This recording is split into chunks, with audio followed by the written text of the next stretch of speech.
The courtroom air felt heavy the moment the single father stepped forward, his worn shoes echoing against the polished floor like a reminder of how far below everyone else he stood. His shoulders were tight, not from anger, but from years of quiet endurance, and when his ex-wife smirked across the room, it felt as if the walls themselves were leaning in to watch him break.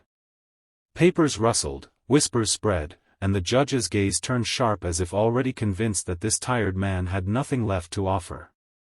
The humiliation was not loud or dramatic, it was slow, suffocating, and precise, cutting deeper than any raised voice ever could. If you believe in kindness, second chances, and the quiet strength of ordinary people, please take a moment to like this video, comment your thoughts, share it with someone who needs hope, and subscribe to channel name, because stories like this remind us that humanity still matters. He had once been someone else. Years earlier, before life reduced him to legal documents and missed payments, he had been a husband with plans and a father with dreams. When his marriage collapsed, it did not shatter all at once, it eroded, day by day, until the love was gone and only resentment remained. The divorce drained more than his savings. It stripped him of confidence, reputation, and finally custody. The court believed stability lived with money, and money lived with his ex-wife. He accepted the ruling with bowed head, telling himself that being near his child, even on limited days, was better than being gone entirely. But every visit ended the same way, with his child clinging to him while he forced a smile, hiding the pain of goodbye. The courtroom scene that day was different. This was not about visitation schedules or holidays. This was about dignity. His ex-wife's lawyer painted him as irresponsible, unreliable, and weak, carefully selecting moments from his life when he had failed, ignoring the years he worked double shifts, the nights he skipped meals so his child could eat, and the sacrifices that never made it into official records. The words felt rehearsed, polished, and cruel. The father stood there, hands clasped tightly, eyes fixed on the floor, absorbing every sentence like a verdict on his worth as a man. Around him sat strangers who did not know the full story. They saw an exhausted face, cheap clothing, and the nervous habit of rubbing his palms together. They did not see the man who learned to braid hair with trembling fingers, the one who memorized bedtime routines, or the father who whispered promises he was determined to keep. The judge listened, impassive, while his ex-wife watched with the confidence of someone certain she had already won. The humiliation was complete when the lawyer suggested that his presence in his child's life was more harmful than helpful. The room fell silent, and in that silence, something inside him nearly gave way. That was when the doors at the back of the courtroom opened.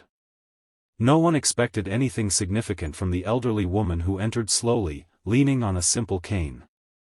Her hair was silver, neatly tied back, and her eyes carried a calm that felt out of place in a room charged with judgment.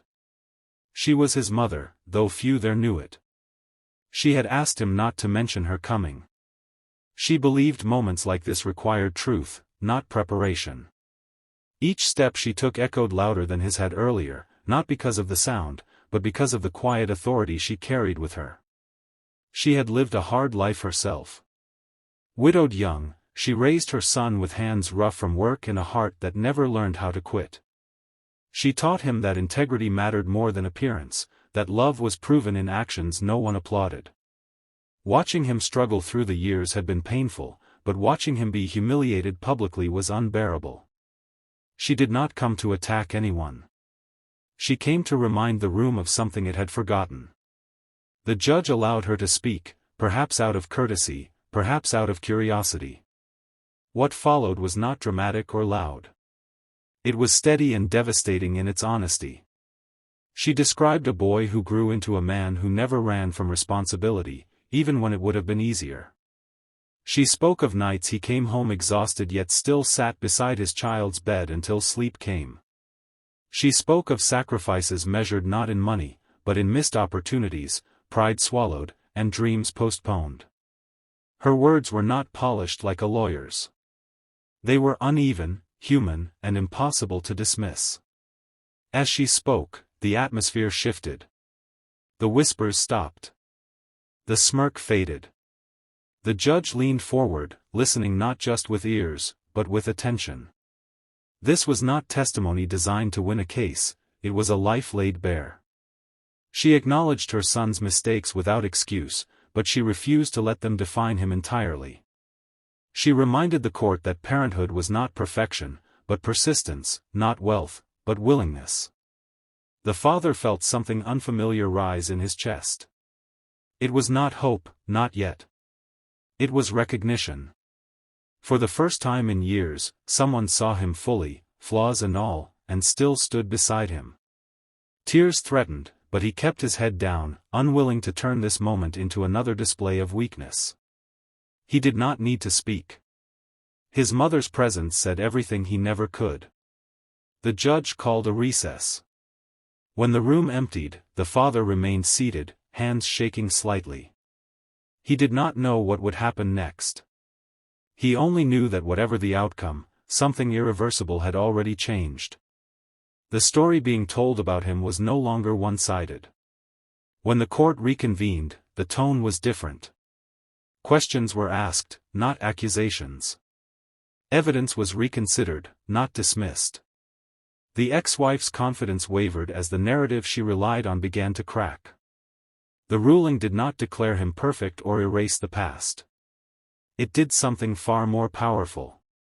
It acknowledged his effort, his consistency, and his right to be present in his child's life. Increased visitation was granted, with conditions that recognized his growth rather than punishing his history. The decision was measured, fair, and quietly revolutionary for a man accustomed to losing. Outside the courthouse, life did not suddenly become easy. Bills still existed. Work remained exhausting. But something inside him stood taller.